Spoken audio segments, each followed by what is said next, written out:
How you doing, everybody? And good evening. It's currently Monday, July 21st, 8:54 p.m. here in Los Angeles right now.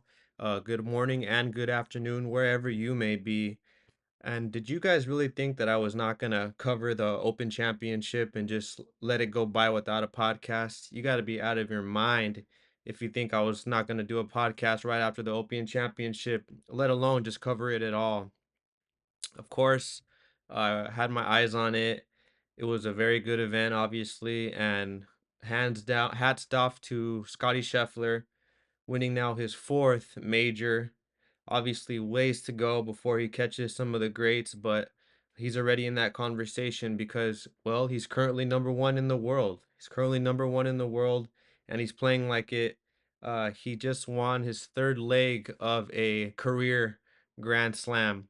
Now, obviously, it's not a calendar Grand Slam where you win all four majors in the same year, but to have a career Grand Slam is still an accomplishment. Scottie Scheffler only has one more to go, and it's the US Open. I'm assuming he will win it at one point, but yeah, he still has plenty of time left. He still has plenty of gas in the tank. He's a very young man still. I believe he's at late 20s, maybe 30, but still plenty of good years left to golf when you're 30 years old. Now, everyone's comparing him, everyone's wanting to compare him to Tiger and Jack and all the greats. And, the first thing that comes to my mind is to pump the brakes. What are we talking about here? Yes, he's number one in the world. Yes, it's his fourth major, but he still has a ways to go before he's in that same conversation. And obviously, we're having this conversation because he's number one in the world right now. Now, obviously, that's going to come with the territory, and those conversations are automatically going to come up. And it's just, and it's not fair to Scotty. And obviously, that's what happens in sports. No matter how much you do and how much you do well, it's still not enough for the public. Obviously, you see it everywhere. With LeBron, constantly comparing him to MJ, Alex Ovechkin constantly to Wayne Gretzky. It's just natural in sports, and it's not the same time that these guys are competing against each other. That's what's naturally is going to happen. And it's not fair to Scotty. Once again, I don't think it's fair to Scotty that he's getting compared and he's getting all this extra pressure. And obviously, he was feeling that pressure because he even said that, he's not feeling his best mentally right now, even though he's a millionaire and he had three majors at the time. He said that he just wasn't his best mentally, with his family and all. And it just goes to show, no matter how much success you have, it's not going to give you happiness. So still hats off to Scotty from winning the Open Championship. He now has four majors, but let's pump the brakes on comparing him to the greats like Tiger and Jack and Ben Hogan. Scotty has four now, and Jack has 20, Tiger has 15. So he still has ways to go.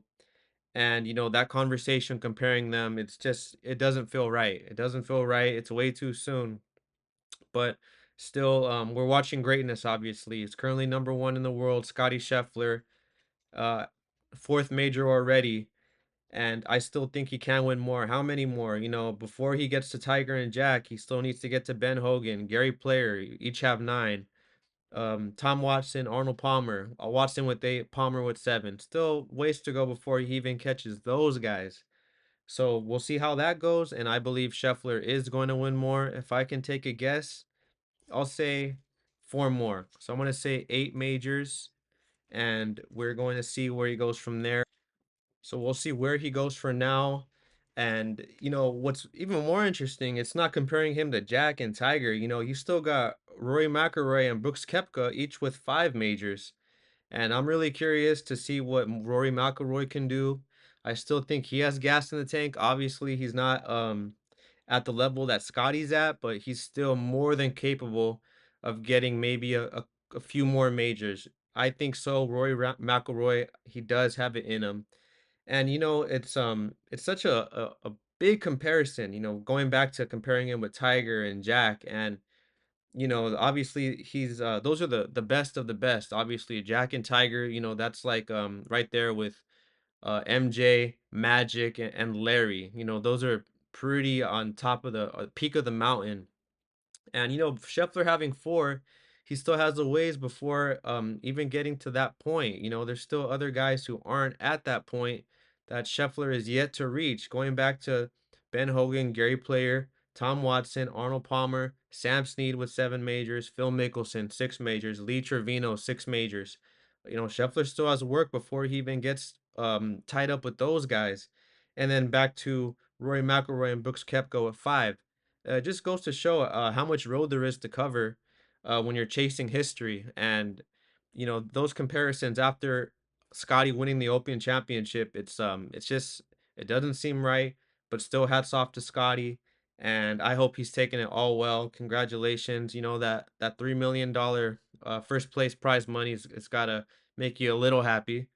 And we'll see how Scotty does, and then below him you got Jordan Spieth with three, Payne Stewart, rest in peace, the late great Payne Stewart, 3 majors, and then DeChambeau, Dustin Johnson, Scheffler, Xander Schauffele with two, John Rahm with two, Morikawa with two, Bubba Watson with two, Justin Thomas with two.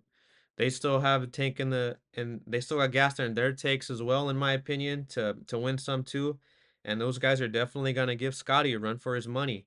And all that's all going back to Scotty. We'll see how he does. No matter what he's doing and how great it is, let's pump the brakes. But I'm still very curious to what Scotty can do, and along with those other great players still playing right now in Rory, Brooks Koepka, Bryson, John Rahm, Bubba. Well, maybe not Bubba Watson, but he's a little up there now. But never say never, as they say.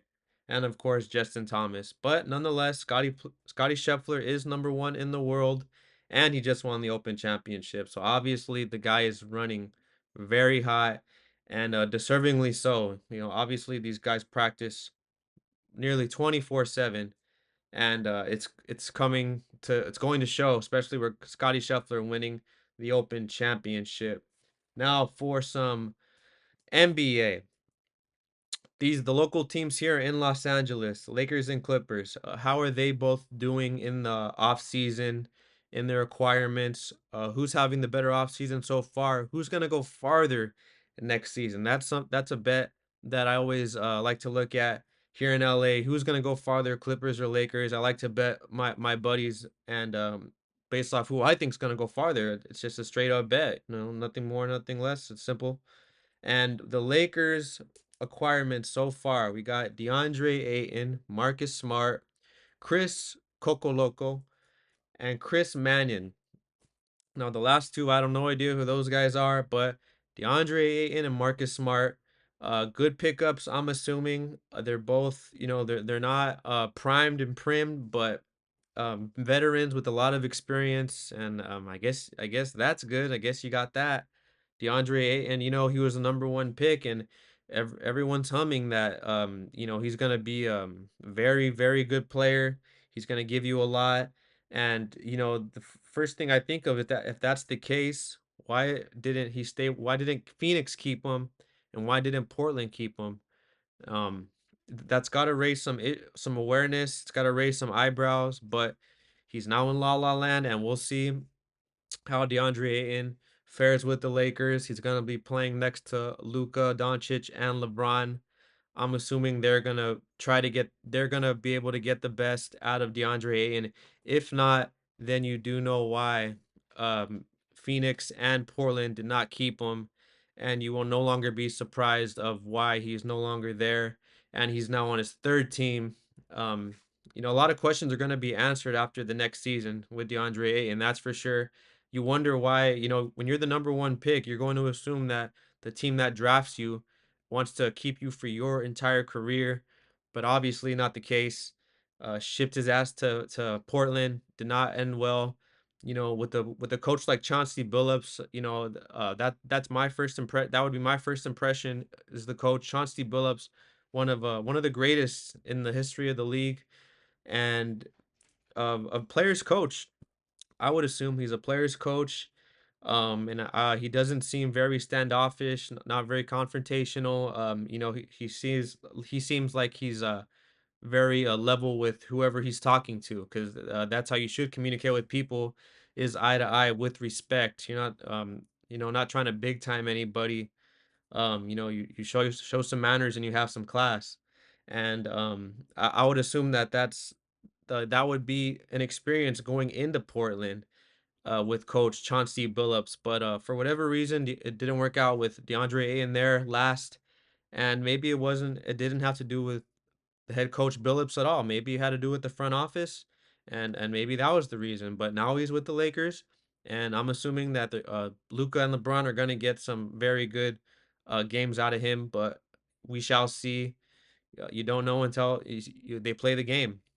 And Marcus Smart, he's not the Marcus Smart of who was in his prime with Boston, but still a good pickup. I'm assuming he's going to help the Lakers, not diminish them. And that's all the names worth mentioning for the offseason for the Lakers. To the Clippers, we've got John Collins, Brooke Lopez, Bradley Beal, Chris Paul. Anyone else I'm missing? Probably not worth mentioning that I can think of, but right off the bat, it sounds like the Clippers had a better offseason with John Collins, 20 and change points per game. Brooke Lopez um, should have some presence at the rim, veteran, and Bradley Beal another 20 and change per game, and you take away the ball responsibilities from him and give it to James Harden. Now he had a bad game 7 last season, and you don't want to leave that taste in your mouth, and you don't want that to be your lasting legacy. So I'm assuming James Harden's gonna have or he's gonna play better, and I'm assuming that he's gonna take away those responsibilities from Bradley Beal, and he's gonna ease the load. He's gonna ease the load on him, and just let him play with this flow. And right off the bat, it sounds like the Clippers had a better offseason. Definitely, definitely. You can compare the superstars. One has the Lakers got Luca and LeBron, and then your second tier. I don't know who else to put in there. I guess, you could say Austin Reeves if you wanted to. DeAndre Ayton, another one, but it doesn't feel right saying that when his last two teams who played for didn't want to keep him. And then to the Clippers, you got James Harden and Kawhi Leonard, both of them coming off healthy seasons, and that feels rare saying. That it feels rare saying that, but you can't deny what you saw, and that's what I expect again from the Clippers. Obviously, they're gonna have their load management, but the rest of the league is obviously already adapted to that. I think the rest of the league already does that. They just gotta have it labeled as something else when they're sitting out, and once again, I think James Harden and Kawhi Leonard are gonna stay healthy again. I'm assuming, knocking on wood for them. You don't want to ever wish injury on any players, and with them two in their top tiers, you still got John Collins, Bradley Beal. Both of those guys are not very far below them, and they already seem way more stacked than the Lakers. Obviously, they're way more stacked. And Chris Paul coming back for his final season with the Clippers. I almost let that go. I almost let that slide by, but that's really something. Chris Paul, Blake Griffin, DeAndre Jordan, those Lob City Clippers. Man, what a show they were. Being able to watch those games, whoa, I didn't get into basketball right until they started playing, and that was nuts to see. Nuts to see that kind of basketball. And they were definitely putting out a good product at that time, that's for sure.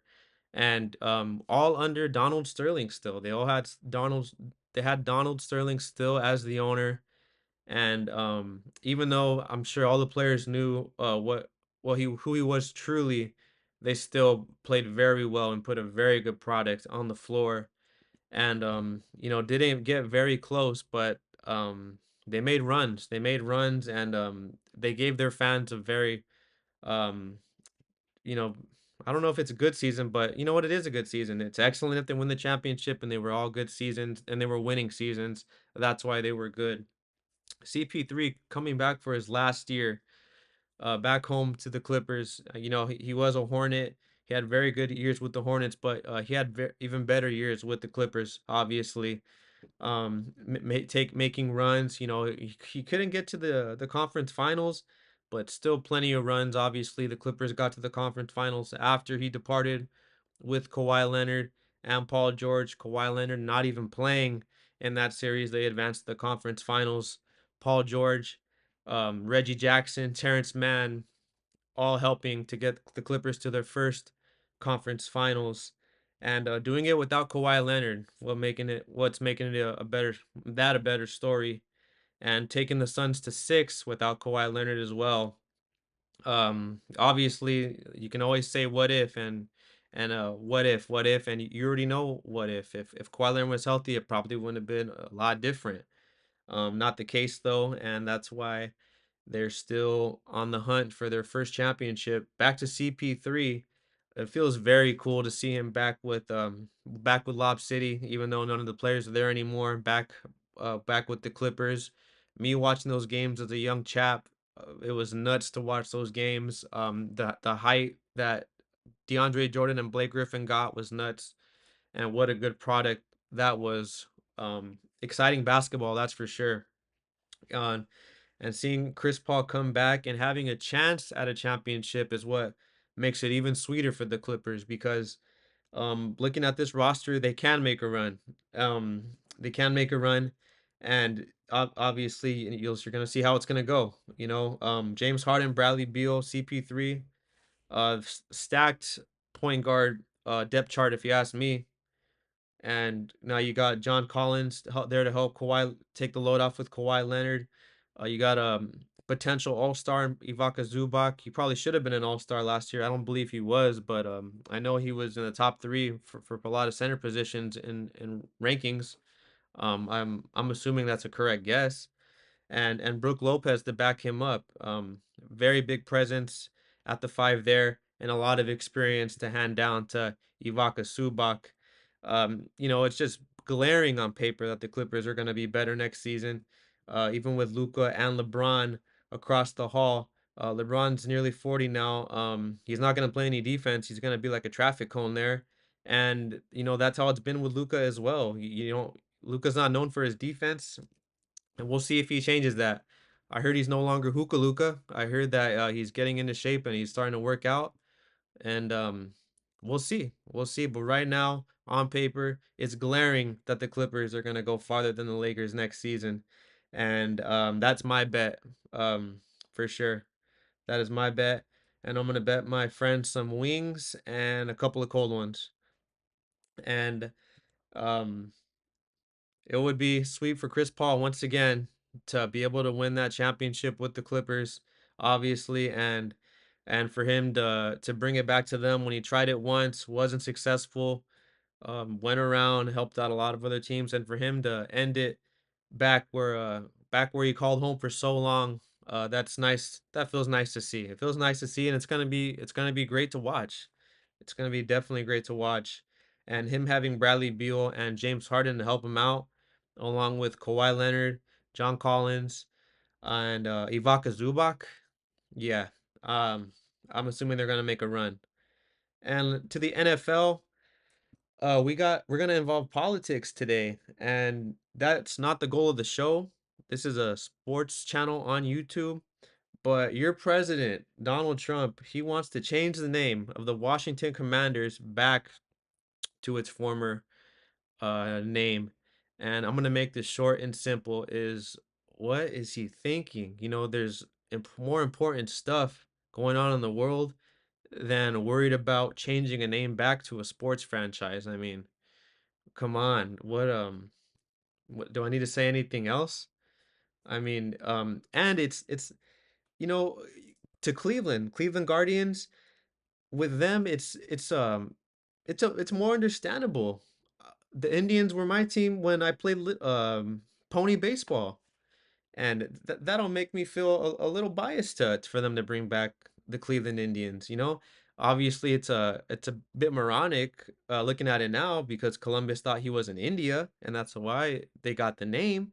But for the sake of history, yeah, I guess, or for the sake of, yeah, for history and what people are used to calling it, yeah, the Indians is a fine name.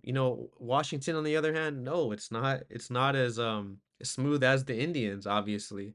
It's not as smooth as that.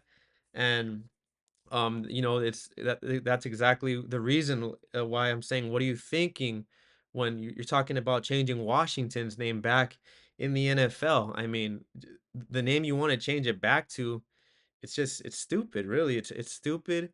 And my idea when they first changed the name was to go with the Washington Warriors. Now it rolls off the tongue, double W. You got the Warriors in here in California. Everyone loves them. Everyone loves their name, and the Washington Warriors just rolls off the tongue smoothly. And you could have kept the logo too of the Indian, of the Apache or whatever he is. You could have kept the logo, and he could have still had his hair or his headset that he wears, and it would have fit right in with Washington Warriors. But I guess that never came up. I would, it's such a simple name. I would have thought it would have, but it did not come up, and they went with the Commanders. Um, it's not a big deal, and that's exactly why it seems so stupid, is because the world's in a not in a good place right now. There's a lot of wars still going on, and I would think that the president has bigger priorities than changing an NFL team's name back. What the hell does that got to do with the country? Um, that's it. I'll leave it at that. WNBA, lastly, of course, I'm gonna dip into the WNBA because they were trying to make a splash for their All-Star Game weekend, wearing shirts that says "Pay us what we deserve" or whatever it was. Now, the first thing that I ask is, if the arenas are half full, 25% full, what are they supposed to pay you if there's no people in the seats who paid money for their tickets, the arenas are practically empty, then who is supposed to pay you, and where's this money supposed to come from? Now, um, yeah, you could say that just constantly giving the money to the league. The NFL, NBA, supposedly they didn't make pennies or dollars until 20 years later, 40 years later. And that's why people could say that you need to do the same thing with the WNBA. You just got to keep feeding it and feeding it until they turn that profit over and you go from red to black or maybe even to green. But that's why I'm having this conversation now, is because they've been in the red forever. And what do you expect people to pay you when you're not making any money? If you're constantly losing money, how would you ask for more money?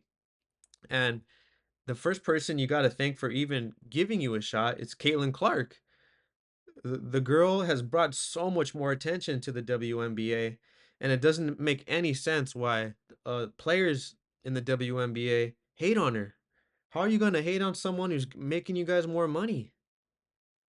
Don't understand that.